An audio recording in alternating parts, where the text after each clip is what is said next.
नमस्कार, डॉक्टर डिम्पल त्यागी चैनल में आपका स्वागत है। आज मैं इस वीडियो में बेटा जी आपको जो कक्षा 10वीं हिंदी के बोर्ड के पेपर में बहुत सारे परिवर्तन होने वाले हैं आपके, और जो सीबीएसई ने आपका पेपर पैटर्न चेंज कर दिया है उसके बारे में बताऊंगी, और दूसरा जो टॉपिक आपके सिलेबस से हटा दिए गए हैं वो भी मैं आपको बताने वाली हूँ। ठीक है बेटा, तो वीडियो को आप ध्यान से सुनेंगे, ध्यान से देखेंगे और लास्ट तक देखेंगे। ठीक है, सारी जानकारी आपको तभी मिल पाएगी। और यदि आपने चैनल को सब्सक्राइब नहीं किया है तो उसको जरूर करें और इस वीडियो को ज्यादा से ज्यादा शेयर भी करें, ताकि सारे बच्चों को पेपर बदले हुए के बारे में भी पता चले कि किस तरह से पेपर पैटर्न चेंज हो गया और कौन कौन से टॉपिक हटा दिए गए हैं। ठीक है, सबका सहयोग करना हमारा फर्ज बनता है। ठीक है बेटा जी, तो चलिए शुरू करते हैं। कि पहले तो अपना जो पेपर होता था वो 4 खंडों में विभक्त होता था, लेकिन अभी जो पेपर है उसको 2 खंडों में विभाजित किया जाएगा। यानी आपका जो 10वीं क्लास का बोर्ड का पेपर आने वाला है उसको 2 खंडों में विभक्त किया जाएगा, खंड अ और खंड ब। समझ में आ गया आपको? खंड अ में बहुविकल्पीय प्रश्न पूछे जाएंगे और खंड ब में वर्णनात्मक प्रश्न पूछे जाएंगे।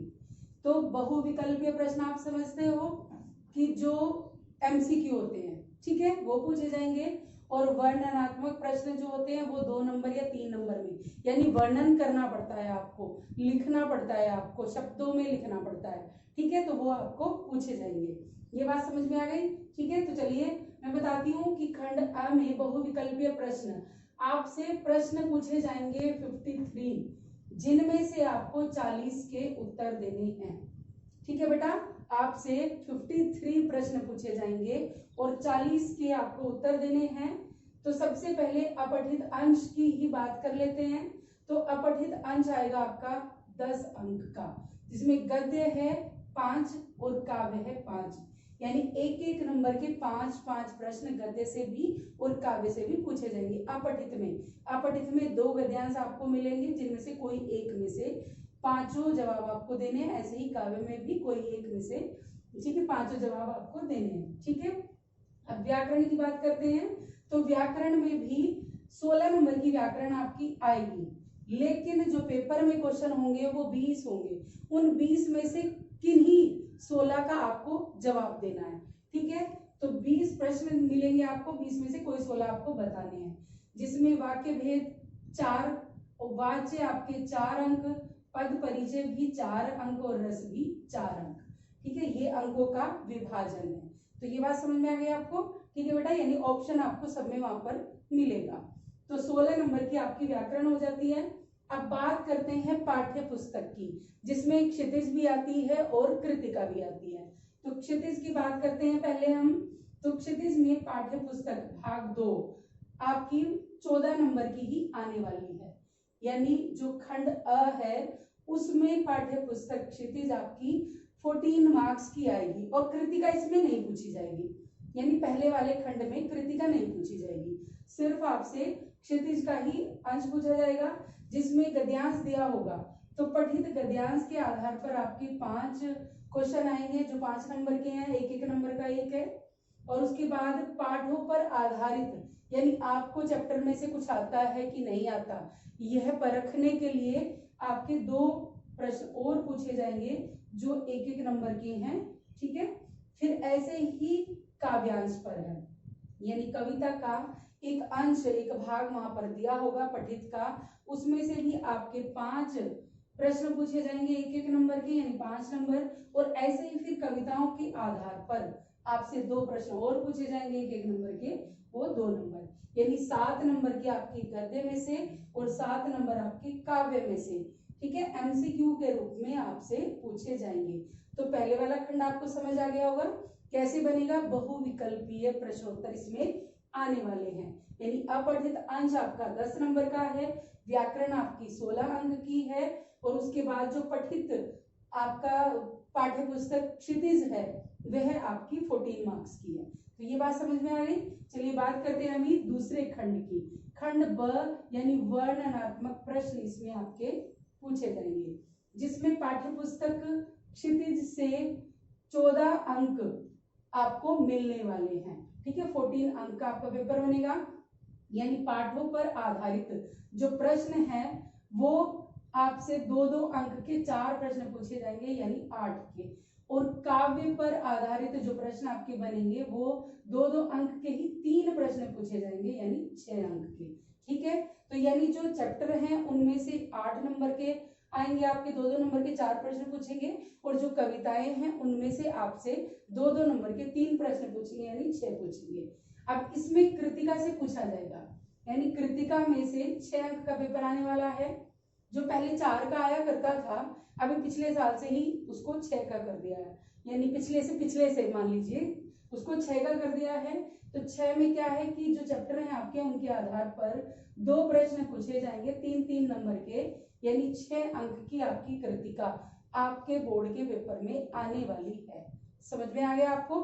ठीक है, पहले 4 की आया करती थी, अभी इसको 6 का कर दिया है। समझ में आ गया आपको? यानी जो वर्णनात्मक खंड है आपका ब, उसकी चर्चा कर रही हूं मैं, ये चीज ध्यान देना। सबसे ज्यादा चीज तो यही है कि खंड जो ज्यादा होते थे उनको कम करके 2 कर दिया। फिर दूसरा परिवर्तन ये है कि पहला खंड पूरा ही बहुविकल्पीय कर दिया आपका, यानी 40 नंबर आपके पूरे बहुविकल्पीय ही हैं, यानी एमसीक्यू ही आपके 40 नंबर के आने वाले हैं। आएंगे 53, लेकिन आपको जवाब 40 के ही देने हैं। समझ में आ गई आपको? अब बात करते हैं लेखन की, यानी जो लिखने वाला आपका पोर्शन आता है वो 20 अंक का है। अब पहले तो अपना जो निबंध आता था वो 10 नंबर का आता था, लेकिन अब निबंध के स्थान पर 2 टॉपिक जोड़ दिए हैं। एक तो है अनुच्छेद 5 नंबर, और दूसरा नीचे है संदेश लेखन 5 नंबर। ठीक है, यानी एक निबंध की जगह पर जो एक निबंध आता था आपका 10 नंबर का, उसके स्थान पर अनुच्छेद कर दिया 5 नंबर और संदेश लेखन कर दिया 5 नंबर। ठीक है, पत्र आपका पहले भी 5 का ही था, अभी भी 5 का ही है, और विज्ञापन भी आपका पहले भी 5 ही था और अभी भी 5 ही है। ठीक है बेटा, तो ये 20 नंबर आपके लेखन के बनते हैं, तो ये चीज समझ आ गई। अब टोटल जो अंक आपके बनते हैं 10 अपठित अंश के, 16 व्याकरण के, कितने हो गए? 26 हो गए, और यानी 14 मार्क्स की आपकी जो पाठ्य पुस्तक है उसके हो गए, यानी 40 नंबर का खंड अ और 40 का खंड ब, जिसमें 14 की फिर वही आपकी क्षितिज आ रही है और 6 की आपकी कृतिका आ रही है, यानी पाठ्य पुस्तक आपकी 20 की है और लेखन आपका 20 का है, यानी 40 नंबर आपका खंड ब हो गया। ठीक है बेटा, तो टोटल जो आपका लिखित पेपर बनता है वो 80 अंक का बनता है, लेकिन 100 का ही होता है हिंदी का पूरा पेपर। 20 आपको जो इंटरनल दिए जाते हैं वो कैसे डिवाइड किए जाते हैं? श्रवण तथा वाचन के आपको 10 नंबर मिलते हैं, और परियोजना कार्य यानी जो आपको प्रोजेक्ट वर्क बनाने के लिए दिया जाता है, लिखने के लिए दिया जाता है, उसके आपको 10 अंक मिलते हैं। यानी 80 तो आपका लिखित पेपर हो गया, और 10 आपके श्रवण और वाचन वाले हो गए, और 10 आपके परियोजना कार्य हो गए, यानी कुल मिलाकर आपका जो पेपर बनता है वो 100 अंक का बनता है। तो ये बात समझ में आ गई। चलिए मैं आपको बता देती हूँ कि आपके सिलेबस से कौन कौन से चैप्टर हैं उनको हटा दिया गया है, कौन कौन सी कविताएं हैं उनको हटा दिया गया है। ठीक है, तो सबसे पहले काव्य की ही बात करते हैं। क्षितिज काव्य में देव को हटा दिया गया है, आत्मकथ्य जो जयशंकर प्रसाद जी ने लिखा है उसको हटा दिया गया है। ये पहले ही हटा दिए गए थे, लेकिन बता मैं इसलिए रही हूँ क्योंकि एनसीईआरटी जो बुक है वो उसमें अभी दिए हुए हैं। ठीक है बेटा, तो देव हटा दिए गए, आत्मकथ्य हटा दी गई। यह दंतुरित मुस्कान और फसल जो नागार्जुन जी ने लिखी है उसको भी हटा दिया गया है। छाया मत छूना गिरिजा कुमार माथुर को भी हटा दिया गया है। संगतकार को भी हटा दिया गया है जो मंगलेश डबराल द्वारा लिखी गई है। ठीक है, तो ये कविताएं आपके सिलेबस में अब नहीं है। गद्य की बात करते हैं तो एक कहानी यह भी मनु भंडारी द्वारा लिखित है, इनको हटा दिया गया। स्त्री शिक्षा के विरोधी कुतर्कों का खंडन पहले ही हटा दिया गया था। ठीक है, महावीर प्रसाद द्विवेदी ने लिखा है इसको, इन्हें भी हटा रखा है। नौबत खाने में इबादत यतीन्द्र मिश्र और संस्कृति जो किसे लिखी है? भदंत आनंद कौशल्या, इनको भी हटा दिया गया है। तो ये चीज समझ आ गई आपको कि काव्य से देव, आत्मकथ्य, दंतुरित मुस्कान, छाया मत छूना और संगतकार को हटा दिया। गद्य में एक कहानी यह भी, स्त्री शिक्षा के विरोधी कुतर्कों का खंडन। आगे तीसरा नौबत खाने में इबादत, और चौथा है संस्कृति, इनको भी हटा दिया गया है। कृतिका में पहले ही हटा रखा है अभी 2 साल पहले से ही कि एवे ढैया झुलनी हेरानी हो रामा, और एक मैं क्यों लिखता हूँ, सबसे आखिरी वाला आपका चैप्टर है, इसको भी वहां से हटा दिया गया है। ठीक है बेटा, तो ये पाठ अब जो 2020 और 21 वाला आपका एग्जाम होगा उसमें इनसे प्रश्न नहीं पूछे जाएंगे, ये पाठ आपके पेपर में आने वाले नहीं है। और बाकी जो बचते हैं उनके लिए आप अच्छे से मेहनत करें और अच्छे से अच्छे अंक लेकर आएं। धन्यवाद।